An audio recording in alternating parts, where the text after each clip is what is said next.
Do you remember the Mocha Mocha campaign? Of course you do. It sparked so many memes and laughs. Or how about Pro Kabaddi League's Le Panga campaign that tied in beautifully to Kabaddi's ethos of being stacked against the odds? I'm talking to the man who was the mind behind some of these incredible campaigns and so much more. His name is Shubhranshu Singh, and he's currently the global marketing head for Tata Motors Commercial Business Unit, and he's also been previously the global CMO of Royal Enfield. So he knows a thing or two about iconic campaigns and incredible brands. Enough talking though, let's get started with this next episode of CXO Chatter.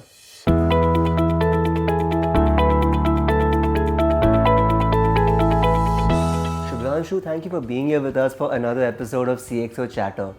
I wanted to ask you a little bit about branding then and now and how it's evolved through the years.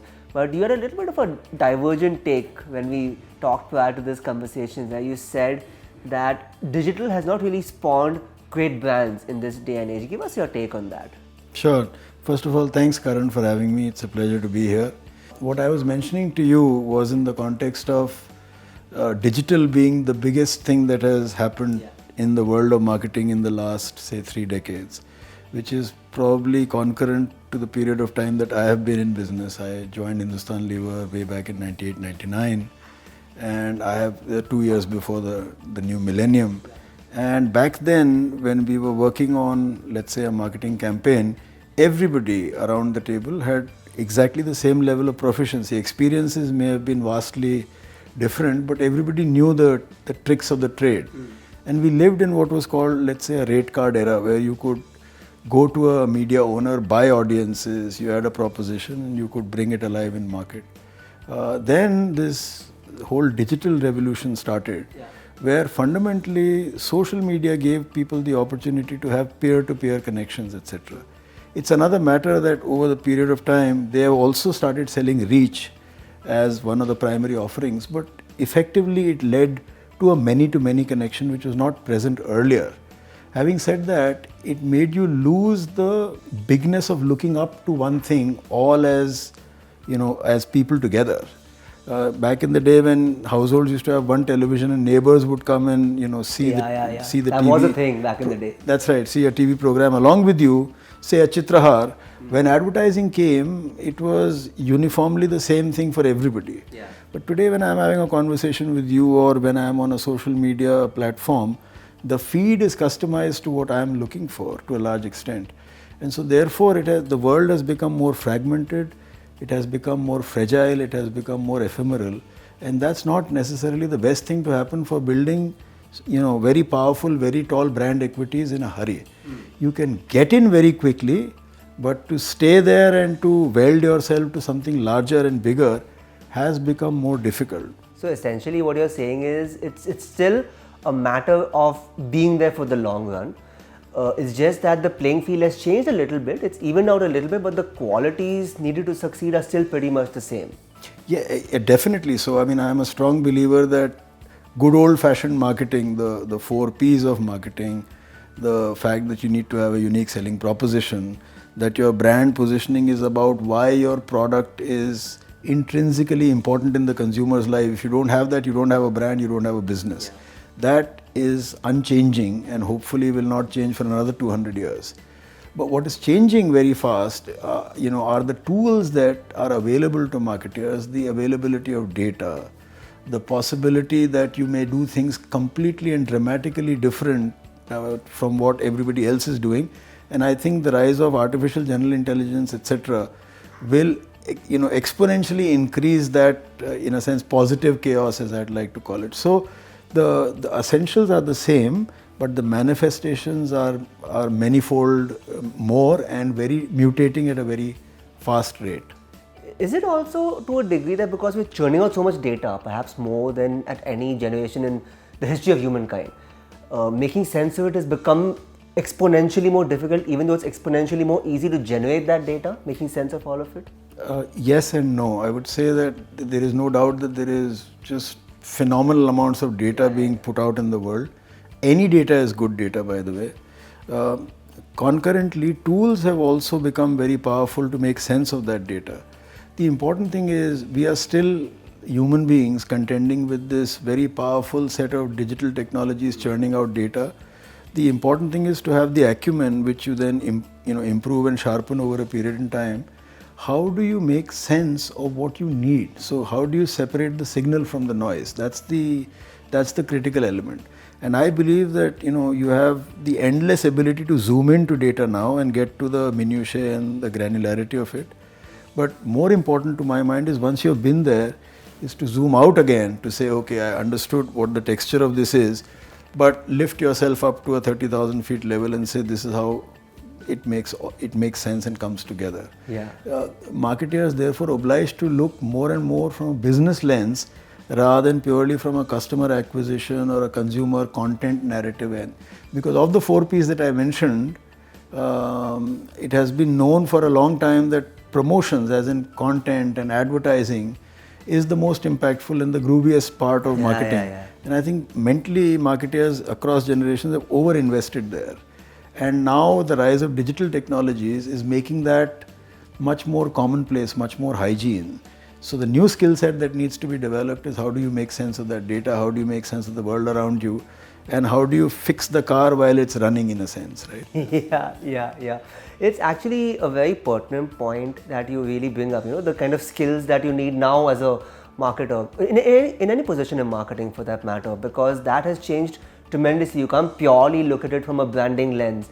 From your perspective, what are the kind of relationships that are vital for you to foster, to become a successful CMO, or within your team, the skill sets needed to be truly successful as an organization across India and across the globe for that matter? So I would think that any marketer, not necessarily CMO is more of a designational thing. Right? Any responsible marketer owes it to himself or herself to be insanely curious, and I find that that's not really something that is taught in business school. That's not necessarily something that's taught in all companies. I was just very lucky to be in Hindustan Lever, from 99 through till 2010-11, and I learned all my basics of marketing there. And essentially what you were taught was the importance of consumer intimacy, and correspondingly the importance of customer centricity in the business, right? So customer centricity, customer interest, obsessive amounts of marketing, as in shaping the narrative. There is no such thing as over communication in marketing. So all touch points have to say the same thing. They have to say it in a harmonious way. You have to be true to your DNA. You have to scale up the business fast. You have to invest in it such a manner that it doesn't dilute the brand. And I found later in life that this is not always true across organizations. By the way, a great brand never killed a business, right? Yeah, never. But a badly run business has killed several iconic brands, right? You take a BlackBerry, you take a Nokia, you take a Pan Am, you take a Compaq, you take an Enron or a Jet Airways. I mean, there are so many examples where businesses flounder and the brand goes down, whereas the brand was really a very, very tall and iconic brand. So coming back to the skill set, so I think customer curiosity, understanding the customer journey, framing your business in relatable terms. Gone are the days when marketing can live in one corner of the floor and say, this is the marketing department. You see, you have to be joined at the hip with sales, you have to be joined at the hip with strategy, and increasingly with the technology and the IT and the digital teams as well. So it is just, I would say, I look at it positively, it's a bigger circle for you to operate within. And the last but not the least, integrity. You see, all successful businesses that have built a brand and based on the brand built a business essentially have intellectual honesty and integrity. And those businesses that do not, or those marketeers who don't have that intellectual honesty or integrity, may actually go up like a Diwali rocket, but sooner or later they flounder. Runs out of steam. Yeah. In your younger years, of course, you had a great founding experience in your time at Lever and so on. Was there any piece of professional advice given to a 20-year-old or so Shubhranshu Singh that stood him in good stead? Yes, almost every single time across various stints. Have you met the customer? Show me the data. So it was both. That was actually before its time then, if you're saying show me the data at that point. Oh, very much so. I remember as a management trainee, in fact, even as a summer trainee, the ORG reports used to come then printed, and then they used to be copied, and we used to have a ruler and a pencil to figure out the state and district wise share. So very much data centered, but it's good to have judgment, it's good to have intuition. Gut is prized there and elsewhere in great companies as well, but the bedrock of it has to be a data sensibility, knowing the facts and then connecting the everything dots. flows from there. So that was one, just respecting the customer and understanding the customer data in very threadbare terms. The second is finding great people, collaborating well, finding great agencies, finding great talent, promoting from within, just grooming and having trust in the team. These were some, bedrock principles of life at Hindustan Lever when I was there. So obviously I do my research a little bit before I do any of these conversations. I didn't know you were one of the minds behind Mauka Mauka and Le Panga. Talk to us a little bit about those campaigns and what went into the making of it. I mean, it must have been a huge kick to see the kind of velocity, it got terminal velocity, it just took off and it spread like wildfire. Talk to us a bit about that. I think the larger phenomenon is pride in India, and I think that has been a theme, the halo around India and the exuberance that young Indians have, the sense of pride.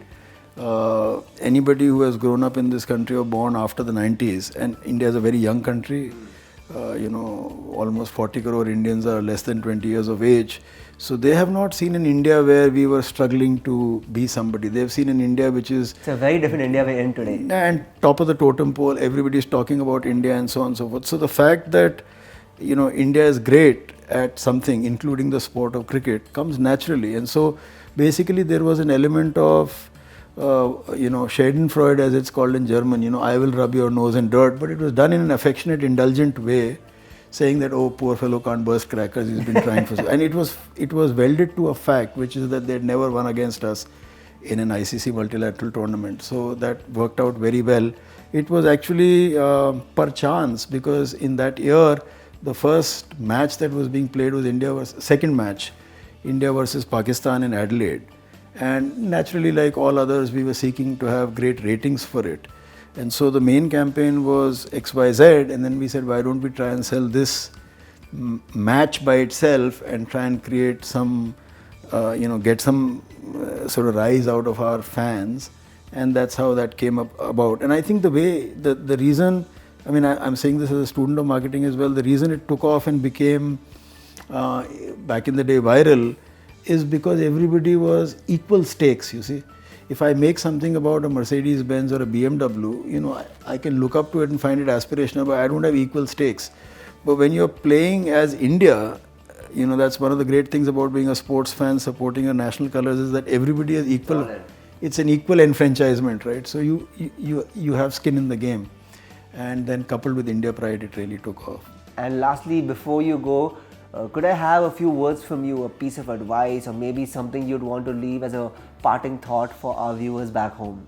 Well, I would say that, I think this is just going to be I wish I was a management trainee now, because I think India is really at the, beyond takeoff, and I think today is tomorrow. Yeah. It's already arrived, it's just not equally spread out.